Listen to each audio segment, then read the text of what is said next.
Let's talk about these V4 superchargers, and now they're being rolled out. So how fast are they actually? Because Cybertruck is the only one that can really get all the different achieved speeds, but it seems like now that some of them are live, one person actually took their Cybertruck to a 325 kilowatt supercharger at a V4 and tested it out. So here's the stats. So the first charge is it delivered 88 kilowatts, which if you need a frame of reference, Cybertruck is 123 kilowatts in terms of full battery side. So 8 to 40%, 10 minutes actually. It seems respectable.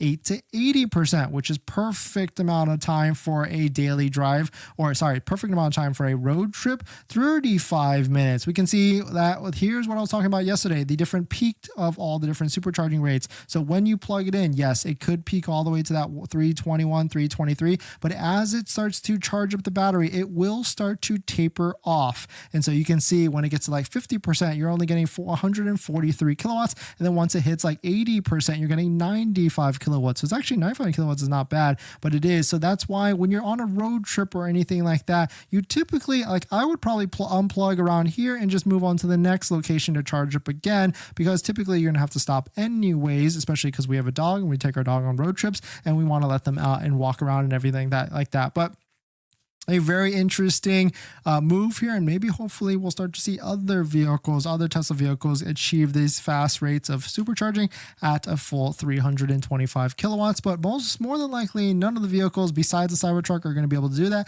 And the only vehicle that may potentially do that would be the Tesla Model Y Juniper, which could be coming out in the near future. But if you need a list of all the different ones, all the different V4 superchargers that are out there, here it is. You can see they're all over the place. But none of them, we got Highland, California and Santa Ynez, California, and then Dunnigan, California as well. But we got tons of them, Oregon, Georgia, all over the place. Ooh, New York, Harrison, interesting, and a couple in Texas, New Jersey, Arizona as well. But also talking about Cybertruck, this was an interesting post I saw. So Troy Tesla, we got some delivery numbers, at least estimations of deliveries, and it seems like Q3 not too bad for deliveries. We got 10,000 or 11,000 units delivered, and for a total of 21,000. But we know actually that the Cybertruck VINs are already at 50,000. So one could expect that maybe Q4 is another 10 to 20,000 units in deliveries. So not too bad for Cybertruck.